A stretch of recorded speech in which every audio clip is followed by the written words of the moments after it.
What's up, everyone? It's the Lady Dealer Podcast. Michelle Briscoe here.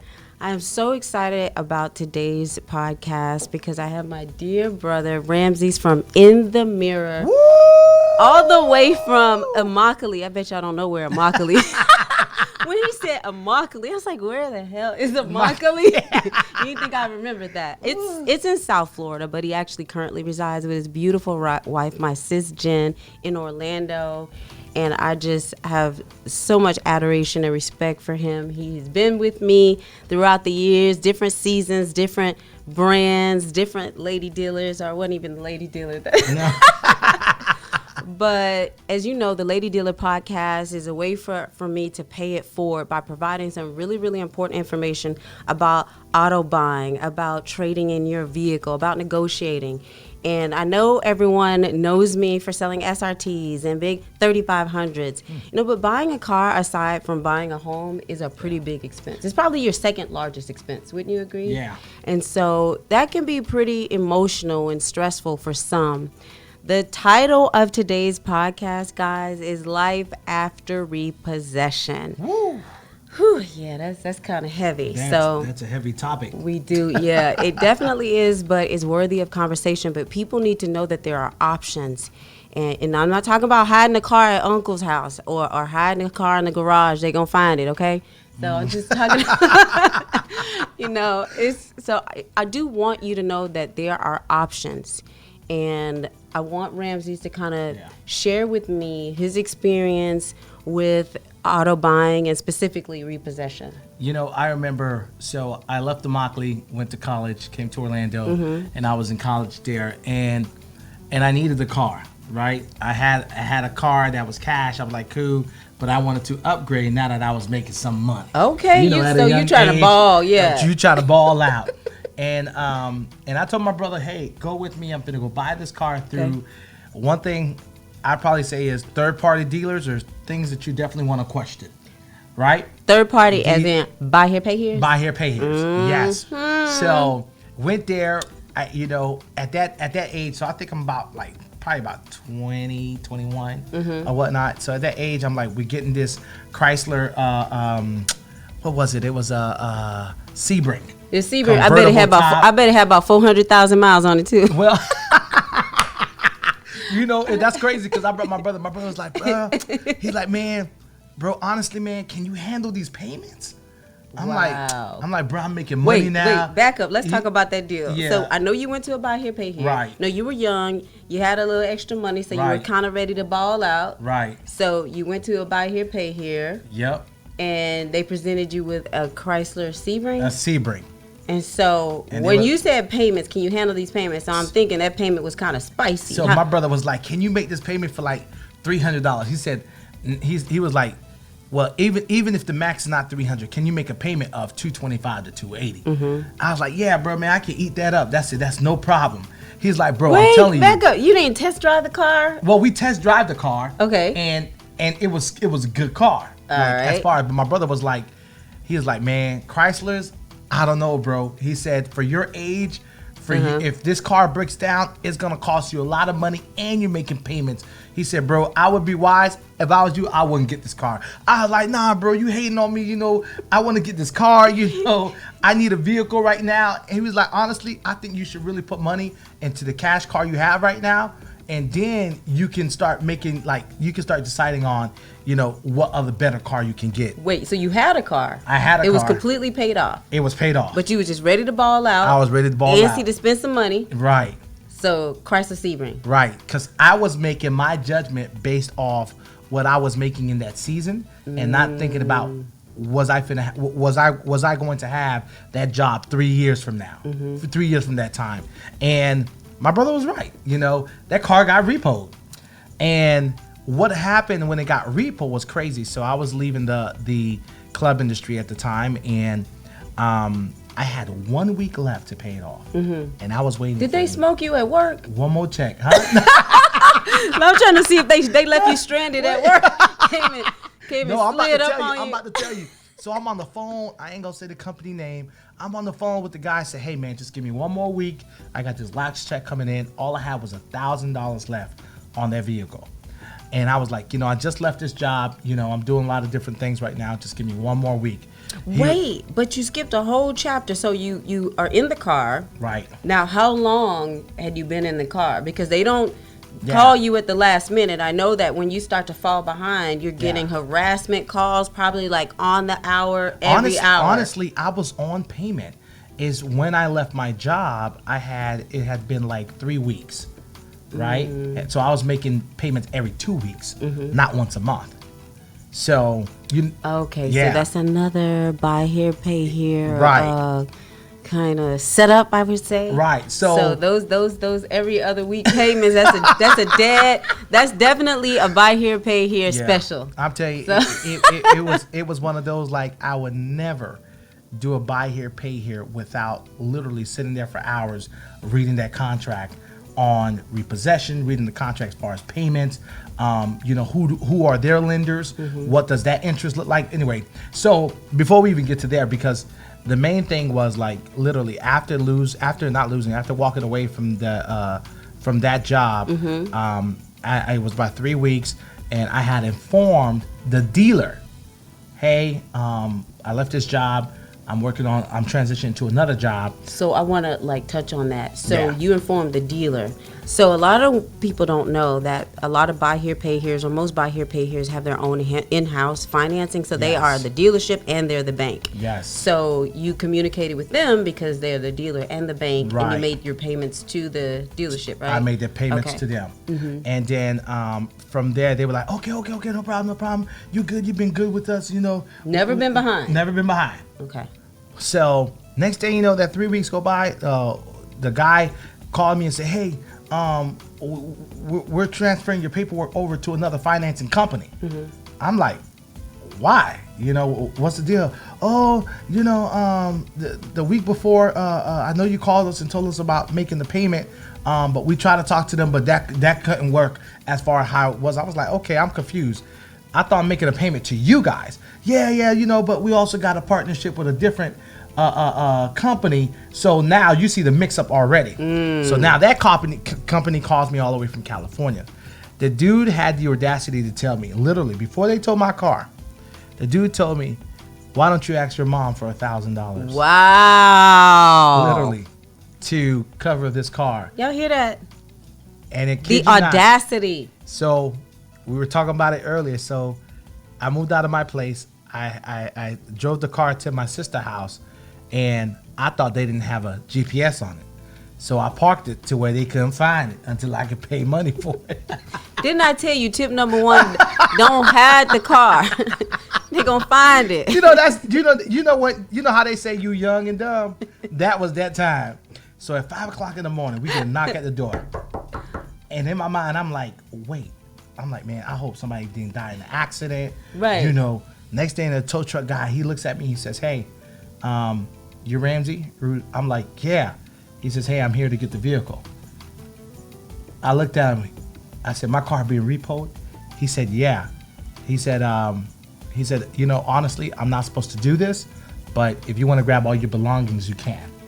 So I grabbed all my belongings, and they repoed the vehicle. Wow. And I felt it was the worst feeling in the world. Yeah. Because there was two things that in that season of my life I was trying to get together was the financial part of my life after leaving the job, and trying to better my life from leaving a toxic environment and going into new. And the car was the only thing I've ever invested in, was in pursuit of ownership. And from that day, I realized that the power of that third-party dealer, you really have to do your due diligence, and you really have to understand, a car is a big deal on your credit. Because ever since I tried to go back and do other things in the past, I was not able to because it was sitting on my credit. And I was more disappointed with the company, the financial company, that I did not want to make payments to take it out of because the way the guy spoke to me, customer service was horrible. They were just about their money, and they already had the car. So they did the whole bipolar switch up. Super nice when you bought the car. And then when you had that debt that was owed to them, I lost it all. They just kind of did the switch up, man. But I told you don't hide the car. No. So I just, on a serious note, Yeah. addressing something like that had to be hard. Being addressed or approached at home Yeah. that they're going to take your car. So that's your means of being able to get to school, to work, take your girlfriend out, like whatever. And so now you got rid of the cash card. Yeah. You've been making payments on this Chrysler Sebring, and now they're going to repo your car. Yep. So did you try to get the car back, or did No. they give you any options? They called me. I think at that age of my life, I was. How old were you? I was about 22, Okay. 20, something like that. At that age of my life, emotionally, I was still trying to get myself together. So I was very disappointed at not just myself, but the way customer service was being given. Right. And in my mind, I wasn't thinking about, it's going to hit your credit. You better hurry up, get the car out, figure it out. No, I was like, forget that. Y'all want to act that way? Cool, keep it. Not thinking about, Ram, you spent all this money for all Right. these years consistently. How And long did you have the car? I had it for about 2 years. Right. 2 years. And I was paying consistently. And I was paying money on top of that. So it was a very disappointing thing, because even at the time, I was living at my sister's house. So the kids are like, Uncle, where's your car? And I had to tell them, I said, hey, Wow. It's not a good feeling. I don't know what happened to the car, But then, my sister like, yeah, your uncle car got repoed. So they was like, what's that? I said, I lost the car. So, but it Not really, like lost and found either. no, not lost. But you know what? It reminded me, like, till this day, I buy car cash. Okay. I buy car cash for what needs to be done. Right. And I don't live to be luxurious. I live to have a luxurious mind, to Right. understand the value of what you're paying for, and whatever you're paying for, what are the pros and cons to it? Right. Because my brother's voice echoed in my head at 5:00 in the morning about, I told you not to get this car. Right. So now And you had to live with that. I had to on live with top that. of you already you're not feeling good because you've lost the vehicle. Right. So, wisdom does come at a cost. And I think that's why your podcast is important. You as a lady dealer, you're nurturing and you're mothering those who financially don't understand the how do I say it, the weight to not just purchasing a vehicle, but understanding the financial collateral Right. that can happen through the process of not. And the long-term effect. Yes. So I love, bro, your option going forward, because life after repossession, Ramsey's has decided to just buy vehicles cash. There are some other options. So with a traditional auto loan, Yeah. if you're starting to fall behind, you want to over-communicate. I know our natural tendency is to hide. We want to hide the car. Hide your car! We want to put them on D&D. Ignore the phone calls, spam likely, Ignore.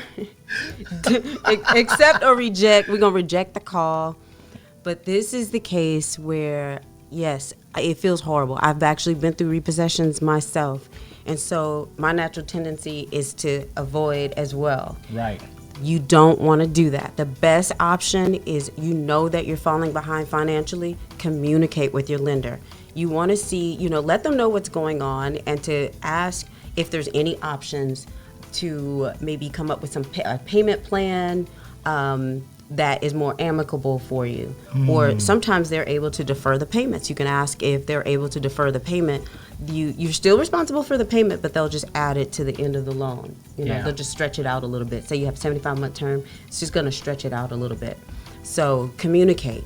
We already said don't hide. That was number one. And then communicate with the lender.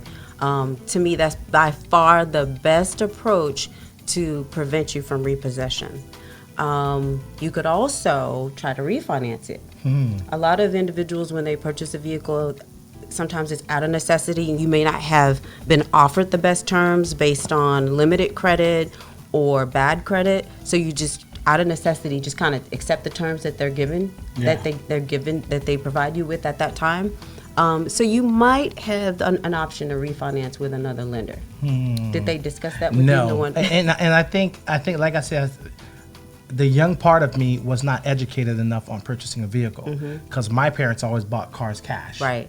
So that was what my dad did as you well. know, us island folks. Yeah, I'm that's Haitian right. American, Yeah. so Trinity. my dad and my mom. Trinity's at. That's it. I mean, we bought things cash to this day, you know. But at that time, I was hype on life, and that humbled me. Yeah. And you know, a repossession doesn't mean that you're denied for the future, because you know, having you as my sister and seeing what you've done at the Lady Dealer, it does make me rethink as far as because the great thing about financing a vehicle is the fact that you have a vehicle that you don't have to constantly spend money on. Correct. To fix. Right. Whether it's because now once it's financed, you have the opportunity to have warranty. New vehicle or pre-owned.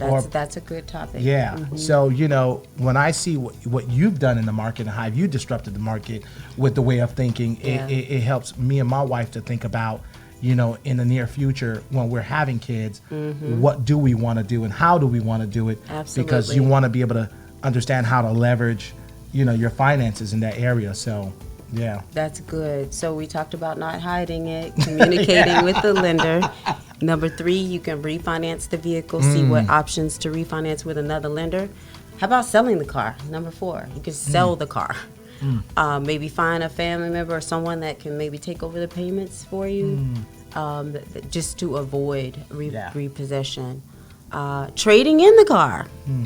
Yeah, you did talk about that at your event. Trading in the car, you may be in an equity position where you have a little bit of positive that can go into a new deal. The good thing about trading it in and then having a new auto loan is that typically you won't have a first payment for 45 days. So it'll give you a little bit of time to have a breather and catch up on life, if that's an option. Didn't know that. You can trade it in. Yes, usually you can request either 30 days to first payment or 45 days to first payment, which will give you a lot of time to kind of, you know, get caught up, especially if you're in between jobs and things like that and you want to get caught up. So for repossession, right? Like, so when it hits your credit and you want to go for another vehicle, how does that work with I call it the main dealer? Like how do you all look into this? Great question. So I kind of, you know, I can relate a lot of vehicle scenarios with like dating. So you're in a relationship, right? So y'all like to talk about relationships a lot on podcasts, right? So if you're in a relationship and, you know, and someone does something bad, you don't trust them as much. So the banks are the same way. They kind of like your significant other. That's good. And then you do something that you're not necessarily happy with, maybe their character or their choice. So the lender is they're gonna pull back a little bit. You know how you start to get a little standoffish. You know, your dude does something or your girl does something. You're just kind of you'll side eye them a little bit. Yeah. In a relationship, you might extend grace and give them another opportunity. So that may happen. So say one lender relationship has been ruined, that doesn't mean that other banks will not consider you for an auto loan. It certainly does lower the chances of you getting approved for another auto loan, because by then it's probably already hit your credit bureau. So the other lenders are going to take that into consideration as far as loaning you money for another vehicle. So is there's hope? Absolutely, there's hope. There's lenders that have second chance programs. You're not going to go back to the original lender. Right. Then you'll seek to build relationships with other lenders. So what happens when the company that repos your vehicle that you owe money to, what happens if that company closed down? Oh, they file for bankruptcy. They will typically sell the debt, or another company will buy the debt, and you'll still be responsible for the debt. It's always going to be out there somewhere. Because the worst feeling in the world, and somebody probably watching and can feel this, the worst feeling in the world is when somebody say, you've been denied. It's not a good feeling. It's not. It's not a good feeling. That repo is not good. You feel like you want to give up, but there is hope. And so there's another one I'd like to discuss. I get questions about this often. Have you heard about a term called voluntary repossession? No. So it's still a repossession. So I get questions about, okay, so if I just voluntarily repossess the car, or the lender said, oh, just turn the car in, and kind of does it in a very light tense, there's still ramifications and effects of that. It's still a repo. Really? How so? You're still going to be responsible for the debt. come up with an agreement with the lender that you have the auto loan with, and you say, you know what, I just can't make this payment anymore. I can't do it. I'm going to voluntarily turn the car over to you. So now you're giving the vehicle back to the bank. Mm-hmm. The bank will sell it at an auction, and then whatever the balance is, you're still going to be responsible for that balance. Mm-hmm. So it may lessen the balance, but there'll be fees attached if they move forward with the repossession. So the effects are still the same, but it takes a little bit of the financial burden off. May lessen it, but you're still going to have some type of financial obligation, and there'll be effects. It just amazes me. It amazes me that, like you were saying earlier, in the beginning stage, they're all happy and excited with you, and then at the end, it's almost like they throw you away. Yeah, kind of like a relationship. Yeah, like they were rocking with you in the beginning, excited, took your money, took your deposit. That courting stage is over. No more dates. No more open doors, nothing. None of that. Like how crazy that is. Because I know in your world, like what you see as the lady dealer, like I know you've seen people experience the repo. Like what do you all do, like to help people like my old self to not go back into that stage? So the tips that I offered, those are all great options. You communicate, don't hide it, maybe trade it, you can refinance the vehicle, trade it in, or do a voluntary repo. Those are some of the best options. But communication by far is going to have the best impact. With a real dealership. With a real not the buy here, pay here. I've not worked at a buy here, pay here. Guys, I've only worked at a reputable dealership. You legit. Yes, we're not a bank. We're in the business of cars. We sell cars, and then the lenders actually do the funding. So that's why you send the payments to the bank, because we're not a bank. We're a dealership backed by a manufacturer, Jeep. Yeah. So you want to communicate and know those options so that it takes a lot of the burden off of you and allows you to think a little clearer. So because when you're financially stressed, it's hard to think clearly. It's hard to even consider options. But when you speak with a lender, a professional lender, and that can openly discuss what's going on and openly discuss those options, it'll give you some hope and probably a solution that you need to help you save the car. Because it's better to do that than to go through a full-blown repossession. Oh, when you hide it from the tow truck guy. You remember that show, Lizard Lick Towing? That show is so... You know what? That was one of my favorite shows. You know what show used to give me like trauma issues? What? The Miami Towing show. I didn't watch that one. South Beach Towing. South Beach Towing. Oh my goodness! Because every time I saw my car, I'm telling you, one day was crazy. You were looking for that. He was looking for that Chrysler Sebring, y'all. I kid you not. One day I was driving, and we were headed to the east side of Orlando, down by UCF, and on Goldenrod, guess whose car was sitting on top of the tow truck? I don't believe you. I don't. I kid you not. So it was around that same time? Yeah, my niece was like, "Uncle, is that your car?" I said, "It sure is," because I had my tag was a certain way, and I had a sticker on a certain side of the vehicle, and they knew it because when they washed my car, I used to pay them to wash my car. So when I saw, I said, "Well, I'll be darned. Look at the car that got but then again, like I said, it's like seeing that happen was like, yo, I need to get my stuff together on understanding what it means on the financial side of a vehicle. Yes. I didn't listen the first time, but thank God we have a lady dealer who literally you share with me all the time about finances, because I remember your experience. We all had those experiences, and you taught me a lot about understanding literally the value of your vehicle and knowing how to own your vehicle. Remember when I wrote that book about literally all of my financial mistakes? Yes. That book is literally complete, but I was still going through, in that season, I was still going through a lot of life and still making some financial mistakes long before I moved to Atlanta. That's a book that I might circle back to because it has a lot of good information. Does everybody know what car you was driving? Wait. Well, that was the baby. So we'll talk about that. At the end of every show, I'll say this. In the car business, we have this term called a hat trick. And a hat trick is when you sell 3 cars in one day. So I know we're not selling cars on this show. We're paying it forward by providing information, therapy, transformation, whatever. Just paying it forward so that we can make better informed decisions when we're purchasing a car. So we're going to do a hat trick. Okay. And I know you're here visiting from Florida. And so I asked if you could share with me 3 of your favorite places to go in Orlando. Number one, I'd probably say, are you wanting like restaurants or? It can be restaurants. It can be attractions. Again, we know about Disney. I love the gym. Okay. Okay. There's no just any gym. The gym. What gym in particular? Well, they ain't paying me for sponsorship, so. Okay. So we're not plugging. Unless y'all sponsoring the Lady Dealer show, I'll give it. But I like the gym. I love going to the studio. The Revelation Collective Studio. Okay. And then the other thing that I love to do in Orlando is literally go to what's the name of that spot?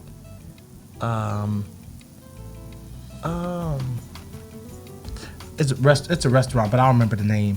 But I love Mexican food. So when you go, so let me ask you. So what? Okay, so we did that.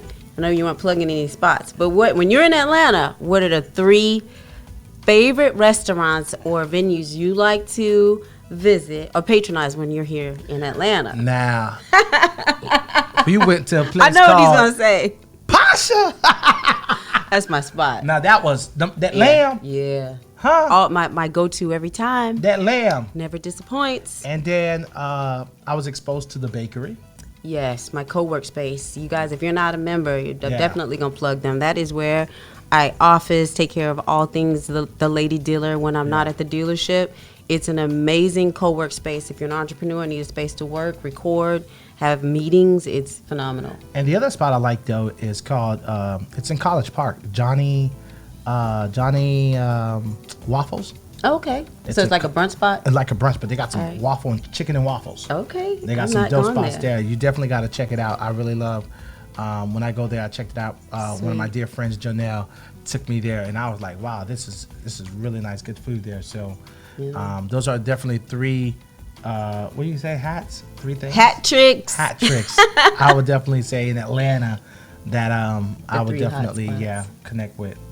Bro, when I tell you I appreciate you so much for taking time out of your schedule to be here, it means the world to me. And then most importantly, being vulnerable, sharing your personal experience with repossession, but know that there is life after repossession. You have options.